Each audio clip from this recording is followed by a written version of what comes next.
Irmãos e irmãs, poderíamos dar como título essa conversa do padre, a oferta de duas pobres viúvas.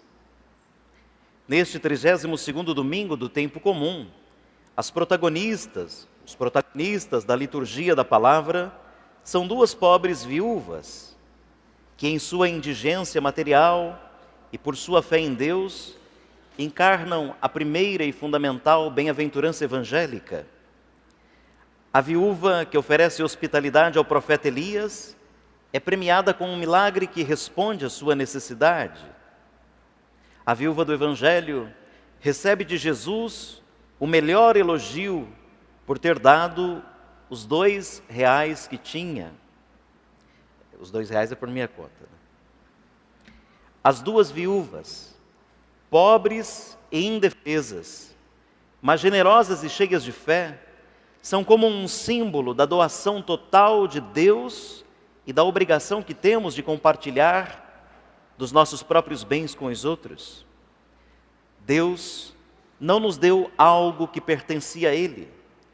Deus deu-se a si mesmo, em Jesus, seu Filho. Para entender bem esses dois relatos de hoje, é preciso ter em conta que as viúvas eram pessoas mais pobres entre os pobres, que na antiguidade era impensável uma mulher sozinha e autônoma, ou dependia do pai, ou dependia do marido. A viúva não herdava os bens do marido, ela era parte da herança do filho primogênito. Assim, uma viúva sem pai ou sem filhos maiores estava exposta a toda sorte de angústias e de perigos. A gente sabe que hoje isso mudou, e tem umas que depois que ficam viúvas até remoçam um pouco, né? A viúva de Sarepta tinha apenas um pouco de farinha na vasilha e um pouco de azeite na jarra. O versículo anterior, não preparei, deixa eu ver se eu dou conta aqui de encontrá-lo. O versículo imediatamente anterior ao que lemos e ouvimos, diz assim: algum tempo depois do primeiro livro dos Reis, o córrego secou porque não tinha chovido na região. A região de Sarepta, na Sidônia, passava por uma grande seca. Então Javé dirigiu a palavra a Elias: vá para Sarepta e fique morando ali, porque eu ordenei a uma viúva que dê comida para você. Portanto, o profeta que combatia, sobretudo a rainha Jezabel, que era uma mulher muito horrível, e não digo esteticamente porque não tem foto, mas de comportamento, eticamente, ela era pior que o rei, era má. E ele vai, bate a porta dessa viúva de Sarepta. E Elias pede a ela, que tinha apenas uma porção de farinha e um pouquinho de azeite, um ato extraordinário de caridade. Ele pede que ela lhe dê o que restava como último alimento para a sua subsistência. Ela crê na palavra do profeta que é portador da promessa do Senhor. E ela vai e faz o pãozinho, não tinha manteiga para pôr, porque só tinha aquele restinho mesmo de coisa, e dá esse pão ao profeta. Diz a palavra que não mais faltou azeite e não mais faltou farinha, até que as coisas se resolvessem. Tarefa de casa. Continua lendo a passagem. O filho dela adoeceu. O filho dela morreu. Mas o profeta invocou a Deus e devolveu a vida a ele. Acolher o profeta, ser obediente à palavra do Senhor, implica alcançar as bênçãos. Quem não se abre para dar, também não está aberto para receber. Semana passada ou repassada, eu falava de modo crítico, aqueles que vivem desafiando Deus quando na verdade é Deus quem nos desafia. E vemos isso hoje, nessa primeira leitura do livro dos Reis. Uma mulher que, se fizesse a conta, a gente só vai ter esse restinho e depois é a morte que nos espera. E ainda vem outro e lhe pede que lhe dê esse último. E ela, por graça, ou por aquela passagem que vimos, Deus preparou-a, ela então oferece. Será que a gente tem tido coragem de ser desafiado por Deus na fé? Será que a gente tem dado passos de gigantes na fé?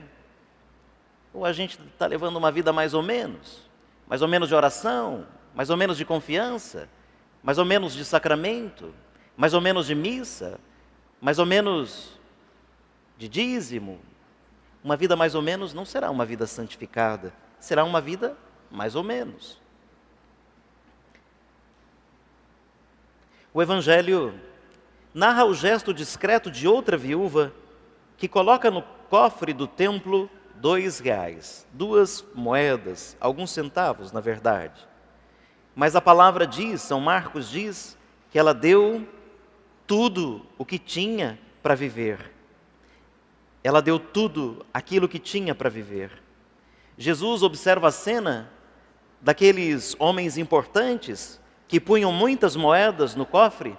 O cofre da igreja, esses cofres, chamam-se gasófilos. Um verdadeiro palavrão, né? Um gasófilo. Nós temos aqui na paróquia a cestinha, né? Mas onde você vai e tem lá uns cofres, chama-se gasófilo. Então muitos ricos punham muito dinheiro ali, naquele cofre do templo. E Jesus percebe que diante daquela ostentação vazia dos ricos, há um amor, um gesto de amor expressado no óbolo, na oferta singela daquelas 2 pequeniníssimas moedas. O que Cristo ressalta, irmãos, é o enorme valor dessa oferta, a intenção que a acompanha. Os outros deram do supérfluo, daquilo que sobrava. A viúva, na sua pobreza, deu tudo o que tinha para viver, deu o que lhe era necessário. Lembro-me de um padre do santuário de Aparecida, na cidade de Aparecida, contando o seguinte caso.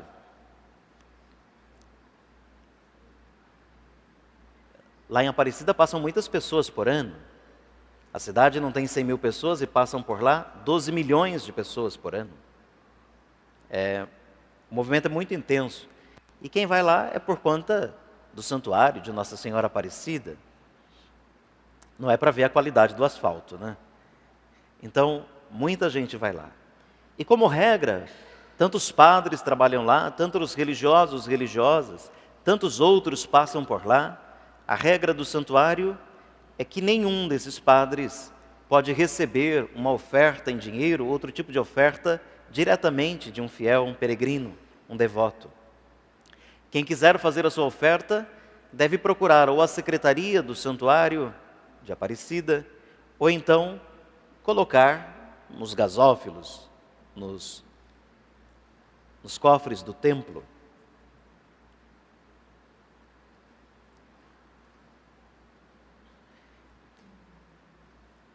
Uma senhora porque queria entregar a ele uma oferta. E ele tentava demovê-la, porque ele não podia receber ali. Ela deveria levar essa oferta ao cofre ou à secretaria. E demorou um pouquinho a conversa, e nisso, talvez até uma forma de chantagem, né, com o padre, ela tirou da sua bolsa um maço de dinheiro.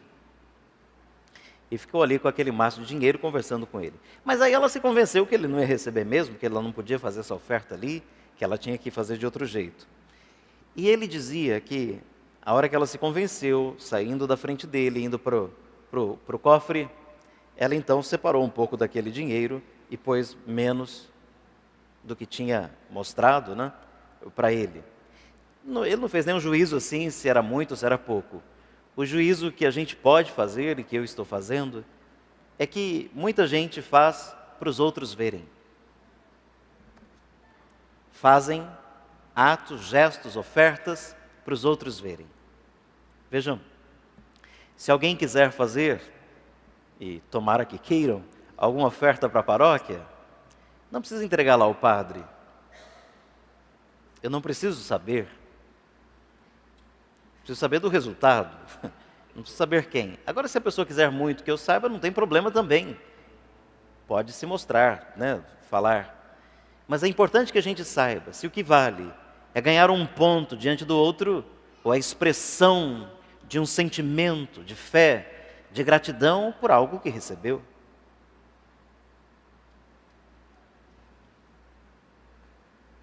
Deus não é um Deus de quantidades, mas um Deus de qualidades. Ele não mede o exterior, Ele quer corações e vontades. O amor não é medido pela quantidade econômica, mas pela qualidade interior.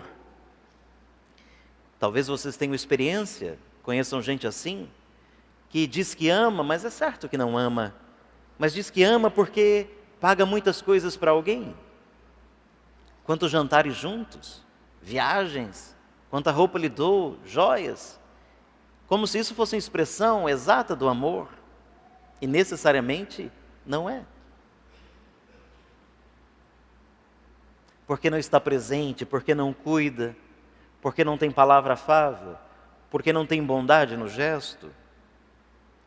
O amor, repito, não é medido pela quantidade econômica, mas pela qualidade interior. Assim como o dízimo, eu aqui quase nada falo de dízimo, assim como o dízimo não se mede pelo olerite, não se mede pela declaração do imposto de renda. O dízimo se mede pela fé que você tem. São Paulo diz que cada um deve dar com alegria, sem constrangimento, conforme decidir em seu coração.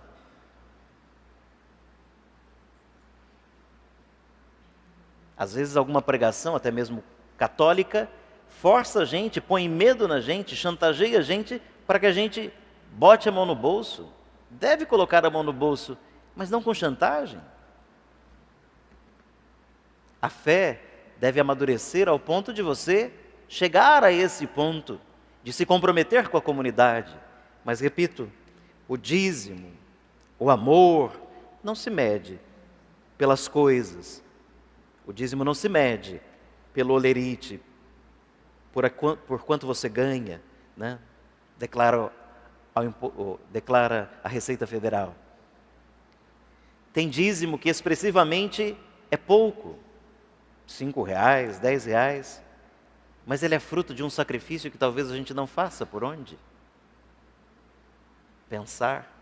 Lembro-me, eu acho que esses dias eu ando ou saudosista, ou melancólico, ou ficando velho mesmo. Ando lembrando muita história de um tempo passado, né? Mas me lembro lá em Tarabai, minha terra, que tinha paróquia diferente, na cidade menor, tinha as reuniões dos setores também para o dízimo. Então, o dia do dízimo. E uma senhorinha, vizinha lá da casa da minha mãe, a senhorinha contou certa vez que, quando ela recebia aposentadoria, dessas, como a gente fala, do governo, né? Essa aposentadoria pouca, a primeira coisa que ela fazia era separar do dízimo, porque ela sabia que aquela parte não era dela. E ela diz assim que, às vezes, ela recebia antes do dia da reunião, né? E ia demorar um pouco a reunião do setor, do dízimo. Então, como tinha muito neto em casa e os filhos, ela tinha que esconder bem escondidinho, senão eles iam surrupiá-la, né? O pior é que ela entregou os filhos e os netos, mas tudo bem, essa parte pula, né? Quem nunca, né? E ela diz assim que escondia tão bem escondidinho, que às vezes até se esquecia onde pôs. Mas ela tinha certeza que aquele não era dela, não podia usar aquilo que não era dela. Era a compreensão dela. E se fosse eu, mesmo hoje padre, olhando para a vida dela, como ela vivia, sem o elemento fé, eu acho que ela era exagerada, porque ela tinha necessidades materiais, daquilo que ela dizimava na comunidade. mas quando colocava o olhar da fé, o que ela fazia era aquilo que ela tinha que fazer. Ela precisava fazer. A gente não pode julgar o ato do outro pela fé que a gente tem, porque às vezes a gente tem fé nenhuma. Tem só fé conveniente. Fé de quando a banca está cheia, a carteira está cheia, a situação está boa, está todo mundo com saúde em casa. Mas avancemos para terminar. O importante é a doação de si mesmo. Tem gente que toma umas anestesias na consciência quando dá 10 centavos para alguém que pediu. Tem gente que dá um pouquinho mais de injeção na consciência e dá R$ 1 para quem pediu. E tem aquele que toma um overdose assim para anestesiar a consciência, dá R$ 10.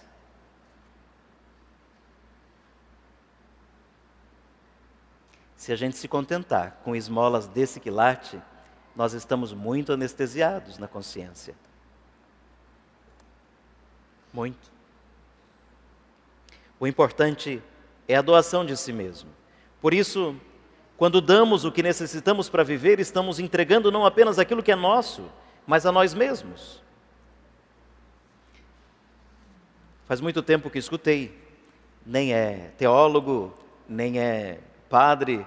Na verdade, um poeta indiano disse o seguinte, uma frase que me marca, faz muito tempo que carrego comigo. É bonito dar quando pedido. É bonito dar quando alguém nos pede. Mas é mais bonito dar por haver entendido a necessidade de quem pede. Porque às vezes eu não tenho para dar, mas entendi a necessidade de quem pede e vou à procura com outro ou com essa pessoa de atender a sua necessidade. Dia desses, como a gente tem ouvido, a gente escuta, né? Dia desses, qualquer lugar aí do mundo, alguém se defendeu do pedido do pedinte, desculpe minha redundância, ou do pedido do mendigo, dizendo o seguinte, acabei de dar ali para o outro. É só um sim ou não. Você deu para o outro ou não deu para o outro, isso é seu, não é do outro. Porque o que ele está pedindo não é uma desculpa, ele está pedindo é um troco. Tem, dá, não tem, não dá. Tem e não quer dar, não dá. Mas lida com a sua informação. Não aceite injeção para anestesiar a consciência e parecer que você é bonzinho se não for. Vamos modificar para terminar, senão o padre vai ficar bravo aqui, né? Já lhes contei aqui outra vez. Quando eu fico dizendo assim que já contei, é para dizer assim que eu sou repetitivo, mas eu sei que sou repetitivo. Porque vai chegar a época de eu ser repetitivo sem dizer e sem saber que sou repetitivo, né? Então, fiquem felizes de que eu digo, olha, já contei isso, é para dizer assim, eu sei que eu estou repetindo, eu sei que eu sou repetitivo. E quando acontecer de eu repetir sem falar, é porque eu já estou repetitivo sem saber, né? Aí já é um pouco mais grave. Mas o senhor morreu em 35, 40 dias. Ele descobriu a doença e morreu, 63 anos. Uma saúde, uma pessoa agradável, uma pessoa feliz, uma pessoa que transformava os ambientes. E um dos filhos, tinha 3, um dos filhos escreveu um texto pela morte do pai. Fez um breve panegírico, um elogio fúnebre, mas lá pelas tantas, a frase que eu gostaria que você guardasse a ideia. Ele disse assim, pai, o senhor não viveu muito, nem pouco. O senhor viveu uma vida inteira. Como esse moço foi sábio nessa fala. Às vezes a gente acha que uma vida inteira é uma vida longeva, uma vida longa, 70, 80, 90 anos, mas algumas vidas com 80 anos é um tropeço, é peso, falta amor, sobra rancor, falta gente. Tem muitos anos, mas não tem vida. Para que uma vida comprida? Não estou defendendo que morra, viu gente? Só argumento retórico. Né? Para que desejar uma vida comprida se ela não tem sentido? Uma vida com sentido, uma vida toda, pode durar 10 anos.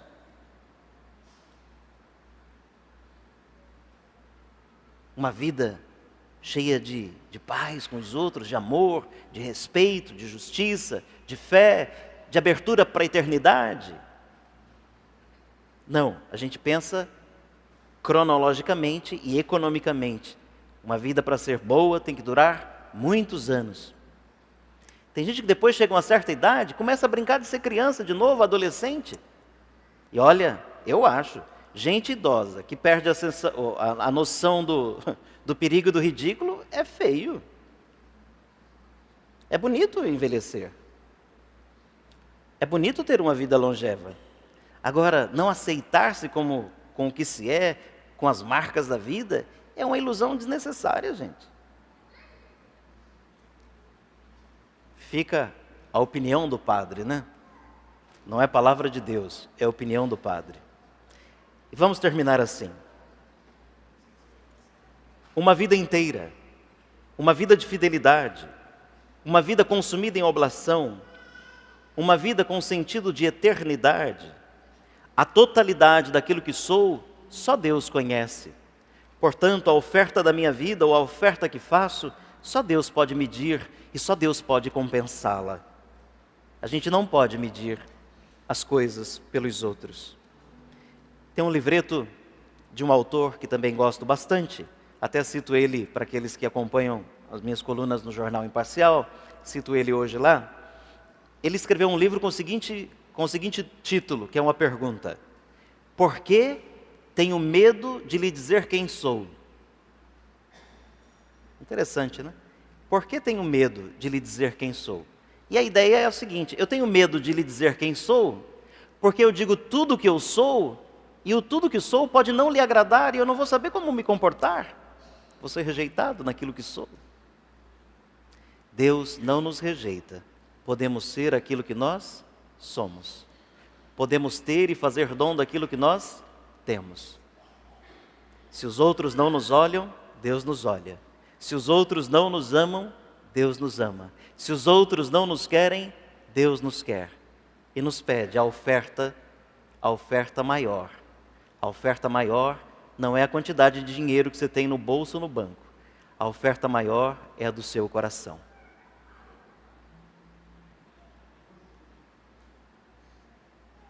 Se você topa, não vá embora hoje para casa sem ofertar a Deus o seu coração, a sua vida, a sua família, tudo o que você é, as suas 2 moedinhas. Que seja sincera a sua oferta. Ela será agradável a Deus. Não precisa dar satisfação para ninguém, nem para o padre. Só a Deus, que tudo sabe e que tudo lhe deu. Louvado seja nosso Senhor Jesus Cristo.